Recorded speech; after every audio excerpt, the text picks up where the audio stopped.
क्या आपने कभी किसी ऐसे व्यक्ति को देखा है जो सब कुछ जानता है लेकिन कुछ भी नहीं चाहता, जिसे न भोग लुभाता है न मोक्ष आकृष्ट करता है। आकृष्ट यानी आकर्षित।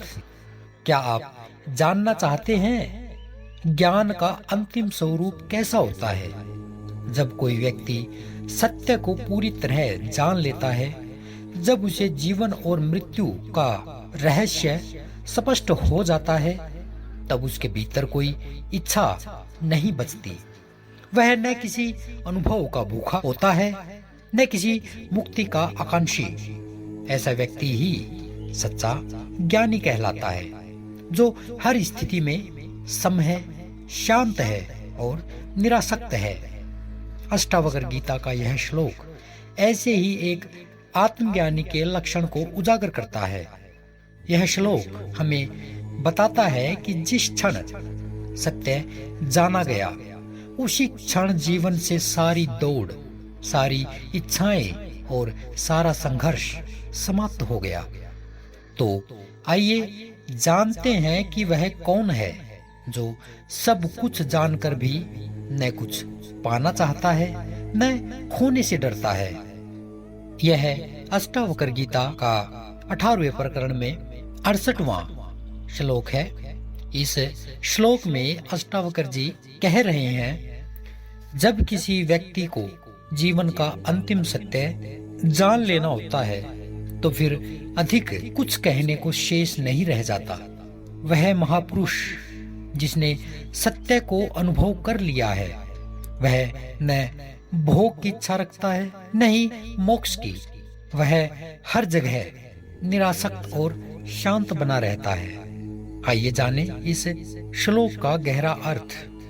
यह श्लोक हमें उस अवस्था से परिचित कराता है जहाँ शब्द मौन हो जाते हैं और जीवन केवल उपस्थिति में बहता है।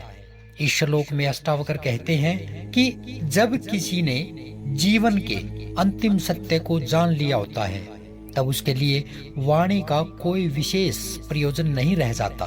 वह बहुत कुछ कहने की आवश्यकता नहीं समझता, क्योंकि अब उसमें कुछ भी सिद्ध करने की चाह नहीं बचती। ऐसा ज्ञानी जानता है कि सारे भोग, चाहे वे भौतिक हों या मानसिक, सभी क्षणिक हैं और उनकी प्राप्ति से कोई भी स्थायी समाधान नहीं आता।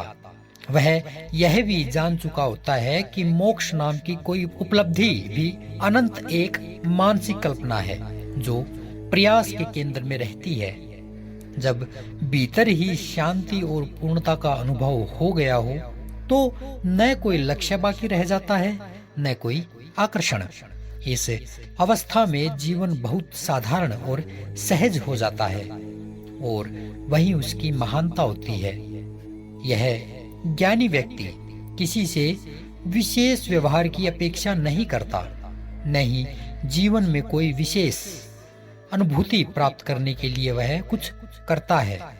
वह जो कर रहा होता है उसमें ही पूर्ण है। न वह किसी काम से बंधा होता है न किसी विरक्ति का दिखावा करता है। जीवन उसके लिए अब रसपूर्ण नहीं बल्कि स्थिर और निर्विकार है। आपने देखा होगा, जब कोई बच्चा कोई खिलौना बहुत चाहता है तो वह रोता है, मचलता है, लड़ता है, लेकिन जब वह समझ जाता है कि वह केवल एक खेल है, तब उसके भीतर एक गहराई आ जाती है। वह मुस्कुराता है, लेकिन उसमें कोई मचलन नहीं होती। ठीक उसी प्रकार ज्ञानी का जीवन भावात्मक उत्तेजनाओं से परे होता है।